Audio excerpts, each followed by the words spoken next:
it took a lot of things. It made a lot of things had to happen for me to get where I am today. When I was young, like you kids, I mean, I was a pretty lost kid. I got in a lot of trouble. I did a lot of things that I'm not proud of. But I learned through that process, and it took someone like Coach Gerald coming into my life to really help me realize that I could actually do something in life. I was that kid talking in class all the time. I was that kid, that did a lot of crazy things. So what I say to you kids, even if you know someone that's getting in trouble, and you may think that they're not going to make it in life, that's not necessarily true. Everyone that goes through rough times, you have an opportunity to change. I mean, you guys are really young right now, so hopefully you guys are not really getting in any trouble. But I want y'all to understand that all of you can write your own future. You can do whatever you want to do. Don't let anyone tell you that you can't make it, whether you want to go to college, whether you want to own your own business, whether you want to play professional sports. Don't let anyone kill your dream. You have to believe in yourself, and then it does take others to really push you along. So that's the type of person Coach Gerald was. And I'll tell you how he helped me.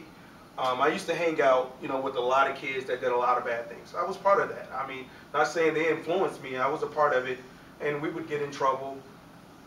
And police get involved in certain things. And, but Coach Gerald, came to my rescue. He believed. But I want to tell you that Coach Gerald stood for everything right and good in life. He always pushed me. And Coach Gerald had a funny way of pushing me. He was a quiet guy, but he could say so much with so few words that meant so much.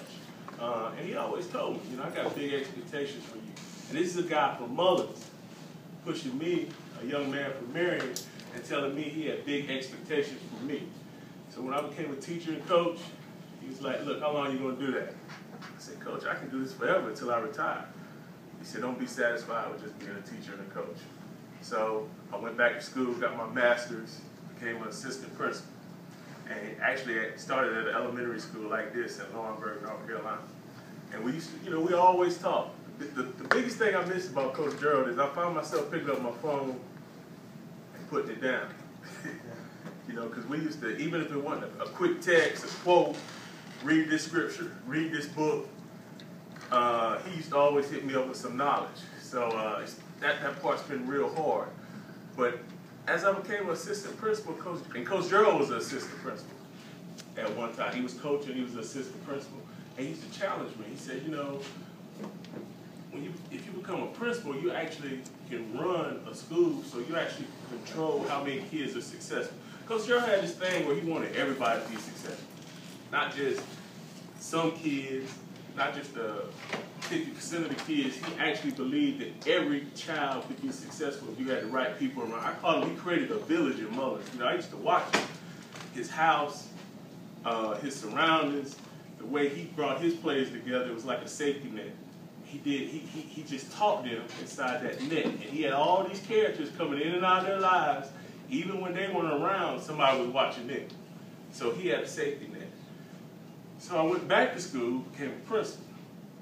And my first principalship, I was at Carver's Bay, which is on the other side of Myrtle Beach. And it was a pretty easy school to run.